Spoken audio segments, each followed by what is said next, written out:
जी आज नहीं बाबूजी, तबीयत ठीक नहीं है बाबूजी। अरे तुम्हारी तबीयत भी तो ठीक करनी है हमें। पुरानी यादें ताजा करेंगे जब शो बनाने वाले चूतिया थे और हम भी। तो आओ यार शुरू करते हैं बिना किसी डेडिकेशन के।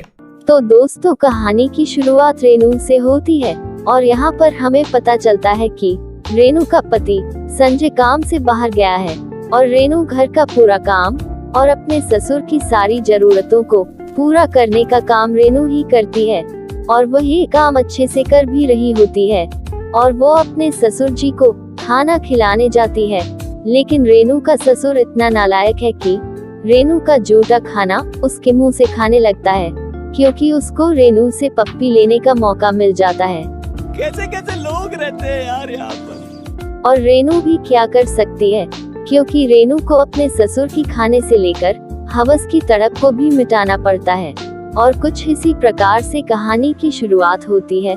मतलब कहानी की शुरुआत में ही हमको बहू और ससुर का जबरदस्त खेल देखने को मिलता है। समझ रहे हो? समझ रहे हो ना? और ये खेल खत्म होते हैं ही हमें पता चलता है कि रेनू ये सब सपना देख रही होती है और यह सब सपने में होता है लेकिन बहुत ही जबरदस्त होता है। और अब सपना टूटने के बाद रेनू घर के सभी काम करने लगती है। तब ससुर जी आते हैं और अपने पुराने दोस्त के बारे में बताने लगते हैं जिसका नाम जीवन होता है और वो कुछ दिनों के लिए इनके घर पर आने वाला है और वो साथ में अपनी बहू को लेकर भी आएगा। और इसके बाद रेनू कपड़ों को सुखाने लगती है। तभी बाबूजी का दोस्त जीवन आ जाता है और आते हैं उसको रेनू की जवानी देखने को मिलती है जिसे वह बहुत ही प्यार से देखता है। लेकिन रेनू उसको देख लेती है और उनको घर के अंदर आने को कहती है क्योंकि जीवन के साथ उसकी बहू भी आती है जिसका नाम नेहा होता है जो रेनू से कड़क माल होती है। इसका मतलब कहानी में हमें आगे बहुत मजा आने वाला है। अभी मजा आएगा ना भिड़ो। इसके बाद वह अंदर जाते हैं और जीवन अपने पुराने दोस्त से मिलता है और अपनी बहू नेहा को भी मिलवाता है। और नेहा को देखने के बाद बाबूजी की गंदी नजर नेहा पर ही जाने लगती है। और उसके बाद रेनू को देखते हैं जो अपने पति को बहुत याद कर रही होती है क्योंकि रेनू को कबड्डी खेलने का मन कर रहा होता है। समझ रहे हो ना? लेकिन वह कर भी क्या सकती है और वह कुछ विचार करके एक प्लास्टिक का बड़ा सा खिलौना लाती है और उसी खिलौने के साथ मस्त मगन होकर पूरे नशे में डूब जाती है और आत्मनिर्भर बनकर खुद ही खेल खेलने लगती है। समझ रहे हो ना? और इधर नेहा आती है और यह नजारा देखकर चौंक जाती है। लेकिन ये भी खेल खेलने की प्यासी औरत होती है। इसके कारण ये बाहर ही रहकर रेनू का ही कातिल वाला सीन देखने लगती हैं। और वो भी मस्त हो जाती है और अपने हाथों का इस्तेमाल करने लगती है। और यहाँ पर आपको रेनू और नेहा भाभी का बहुत ही जबरदस्त सीन देखने को मिलता है। और उसके बाद नेहा को लगता है कि कोई आ रहा है। तब नेहा वहाँ से चली जाती है। तभी वहाँ पर जीवन आता है और रेनू को ये सब करते हुए देखता है और इस सीन का आनंद लेता है। और उसके देखते ही देखते रेनू का खेल खत्म हो जाता है। मजा आया और मैं ये जो मजा है हिंदुस्तान के हर व्यक्ति को देना चाहता हूँ। और इसके बाद वे वहाँ से चला जाता है। इसके बाद हम देखते हैं कि बाबूजी और जीवन बातें कर रहे होते हैं। तब बाबूजी रेनू को चाय बनाने के लिए कहते हैं। तब रेनू चाय बनाने लगती है। तभी वहाँ पर नेहा आ जाती है और रेनू नेहा चाय देने के लिए कहती है। तो नेहा चाय देने जाती है और वह बाबूजी को चाय देती है। तब बाबूजी उसको गंदी नजरों से देखने लगते हैं लेकिन नेहा शर्माते हुए चाय देकर चली जाती है।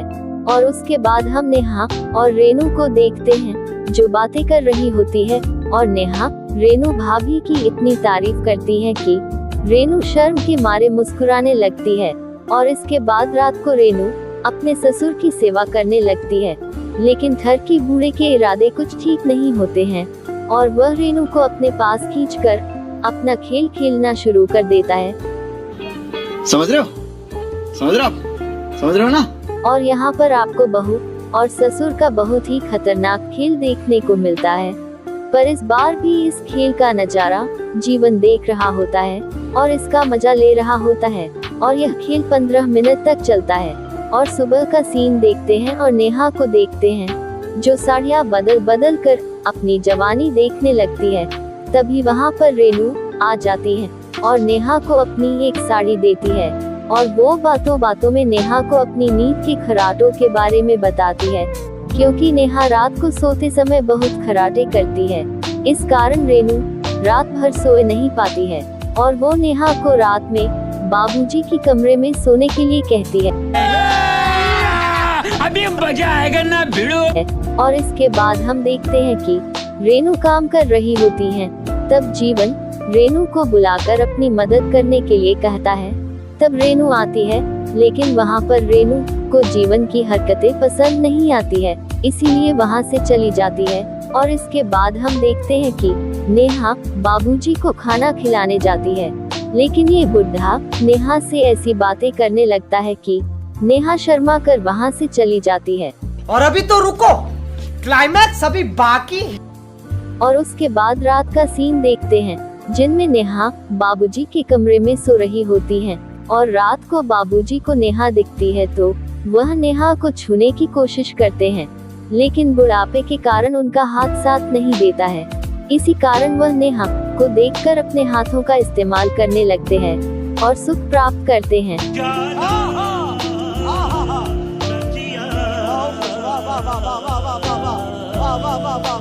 और इसके बाद हम देखते हैं कि नेहा रेनू से कहती है कि आज मेरी छाती दर्द कर रही है। तब रेनू नेहा को बाम लगाने के लिए कहती है और रेनू नेहा की छाती पर बाम लगाने लगती है। तब नेहा को अजीब सा फील होने लगता है, लेकिन हमें यहाँ पर कुछ ज्यादा देखने को नहीं मिलता है। और इसके बाद हम देखते हैं कि नेहा फोन पर बात कर रही होती है। तब जीवन उससे पूछने लगता है। तब नेहा कहती है कि मैं मेरी दोस्त से बात कर रही हूँ, लेकिन वह अपने बॉयफ्रेंड से बात कर रही होती है। और उसके बाद जीवन अपने दोस्त को वो वाली वीडियो दिखाता है और रेनू की तारीफ करने लगता है और बाबूजी भी नेहा की तारीफ करने लगते हैं। और यहाँ पर अब ये सौदा हो जाता है कि मैं तुम्हारी बहू के साथ और तुम मेरी बहू के साथ खेल खेलना।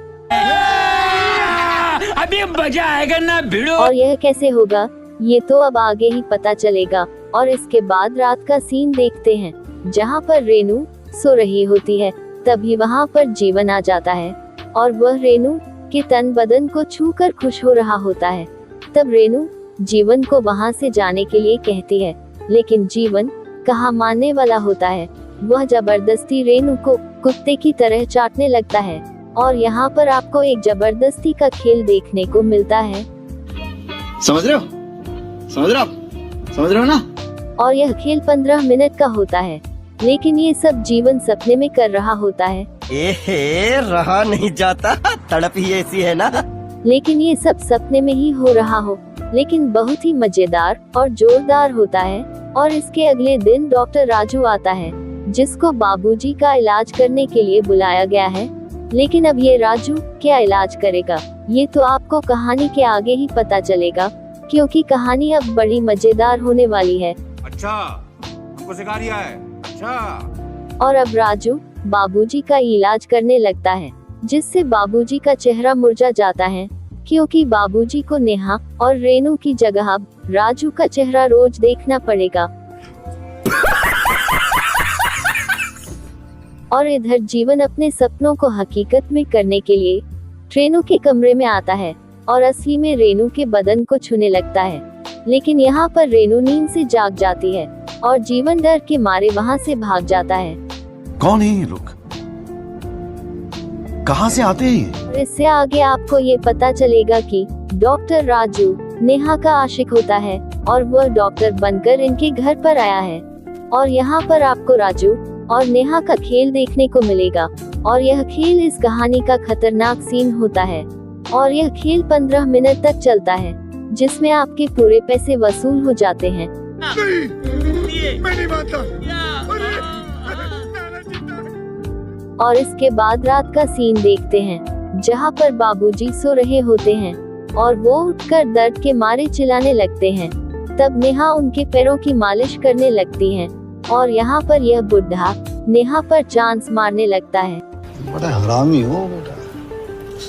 तो नेहा ये सब बात अपने ससुर को बताने की बात करती है। तब बाबूजी नेहा को कहते हैं कि अगर मैंने जीवन को ये बता दिया कि वो डॉक्टर तुम्हारा बॉयफ्रेंड है तब क्या होगा, क्योंकि बाबूजी ने नेहा और राजू को कबड्डी खेलते हुए देख लिया था और यह बात नेहा सुनती है तो उसकी चड्डी गीली हो जाती है। और इसी के साथ यह कहानी खत्म हो जाती है। और पार्ट 2 में क्या बाबूजी नेहा के साथ कबड्डी खेल पाएंगे या नहीं, या जीवन रेनू को पटाकर उसके साथ सीन बनाएगा या नहीं, आपको ये सब जानने के लिए जल्दी से मेरे चैनल को सब्सक्राइब कर दीजिए। और आपको ये कहानी कैसी लगी जल्दी से मुझे कमेंट करके बताएं। अब अगर तुम लोग नए हो तो सब्सक्राइब करो, वो जो लाल वाला बटन है उसके साथ स्कैम करो या फिर महफिल जमाओ, मुझे नहीं पता, बस क्लिक हो जाना चाहिए। अब मैं भी जा रहा हूं, मुझे पार्क में स्टंट्स मारने जाना है। बाय।